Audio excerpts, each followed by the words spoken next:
L'UFC 267 nous a vraiment offert du grand spectacle. Aussi, Khamzat Chimaev et Islam Makhachev sont les deux stars de la soirée. Deux autres combattants se sont particulièrement distingués. La prestation de Petr Yan et de Glover Teixeira leur a permis de décrocher un titre.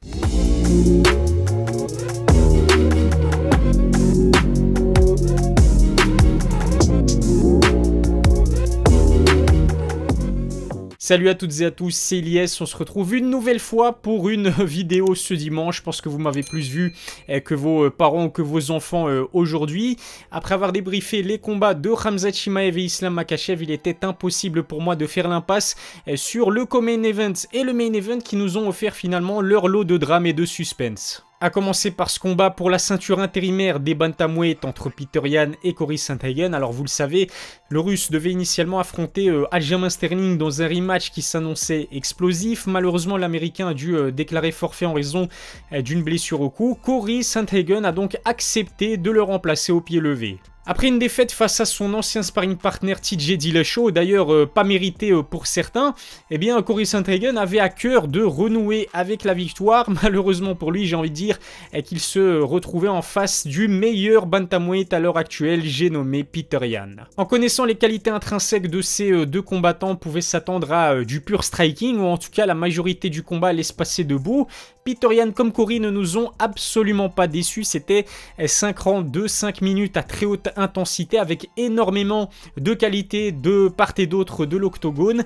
Ils ont mis beaucoup de rythme et d'envie à chacune de leurs offensives. Petr et Cory sont deux excellents strikers mais avec des styles plutôt opposés. On sait que le russe s'économise et préfère faire mal à chacune de ses frappes. Au contraire, Cory Sandhagen, lui, c'est un striker qui opte pour du volume, de la pression. Il se déplace super bien dans un octogone. Il est vraiment très mobile. Son footwork et son allonge considérable. Il avait un avantage en termes de taille et d'allonge. L'américain, il en a profité pour vraiment perturber Petr Yan au début du combat. Mais on connaît le russe, on sait que c'est un diesel qui préfère monter en puissance au fur et à mesure du combat. On sait aussi qu'il utilise les deux premiers rounds à la façon peut-être d'un Floyd Mayweather pour vraiment analyser la stratégie de son adversaire. Il a mis un peu de temps à comprendre comment casser la distance face à un adversaire aussi grand que Cory Sandhagen. À partir du moment où il a évalué parfaitement la distance, eh bien l'ancien champion des bantamweight a pris le contrôle des débats. Cory et Petr nous ont vraiment offert le combat le plus compétitif et agréable à suivre de la soirée. Alors même si la victoire sur décision unanime est plutôt méritée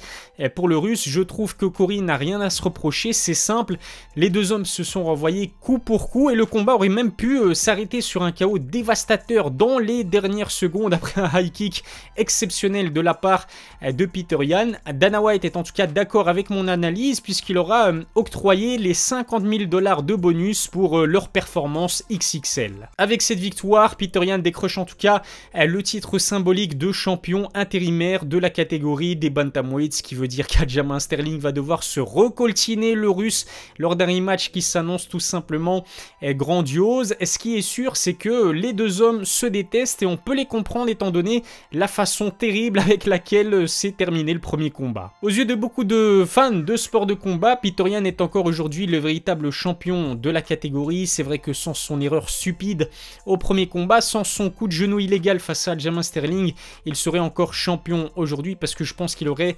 décroché la victoire. Alors c'est vrai que l'américain a enregistré deux premiers rounds de très bonne qualité, mais encore une fois comme face à Cory, eh bien Petr Yan est monté en puissance au fur et à mesure de ce combat. C'est simple. J'ai en tout cas vraiment hâte d'assister au rematch entre les deux hommes. Dites-moi si c'est aussi votre cas en commentaire. Passons maintenant au combat qui opposait Jan Blachowicz et Glover Teixeira, le main event entre deux des vétérans les plus sous-cotés à l'UFC. Le Polonais défendait sa ceinture de champion des lourds légers pour la deuxième fois face à un Brésilien pour qui c'était d'ailleurs le deuxième et certainement dernier title shot de sa carrière. Et Glover Teixeira a donc été l'auteur de l'upset de la soirée. Le Brésilien s'est imposé sur soumission dès le deuxième round face au champion en titre. Il rajoute donc une soumission à son palmarès, à sa collection, j'ai envie de dire, puisque eh bien, Glover Teixeira est tout simplement le détenteur du record de KO et de soumission dans la catégorie des lourds légers. J'ai trouvé que Yan était plutôt fébrile dans ce début de combat. Glover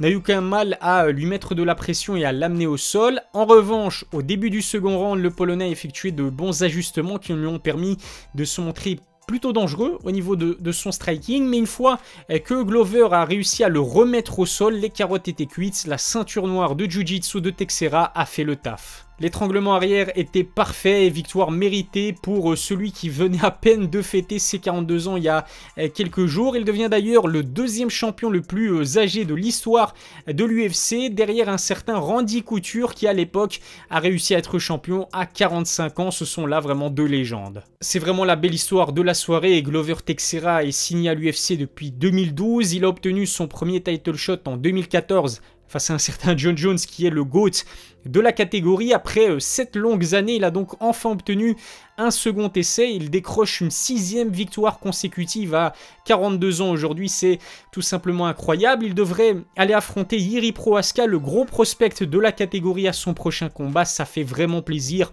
de voir un tel gentleman être récompensé après plusieurs années de galère. Pour Ian et sa légendaire Polish Power, c'est un coup d'arrêt qui fait mal. On sait qu'il restait sur 5 victoires consécutives, dont une défense de titre face à Israel Adesanya, mais à 38 ans, je pense qu'il lui reste quelques beaux défis à aller relever, notamment un combat contre l'étoile montante de cette catégorie des lourds légers, non pas Jiri Prochazka, mais un certain Magomed Ankalaev qui a décroché une victoire face à Volkan Ozdemir. Voilà ce que je pouvais dire de ces deux combats principaux à l'UFC 267. On a passé une excellente soirée, qui plus est à des heures européennes, donc abordables. On a pu se reposer ensuite, ça fait plaisir. Je vous remercie de m'avoir suivi. Dites-moi d'ailleurs ce que vous avez pensé de cette soirée en commentaire. J'aurai l'occasion de lire vos avis avec beaucoup d'attention. Je vous souhaite de passer une excellente soirée. Passez également une bonne semaine. Bon congé demain si c'est le cas. On se retrouve très vite pour une nouvelle vidéo. D'ici là, prenez soin de vous.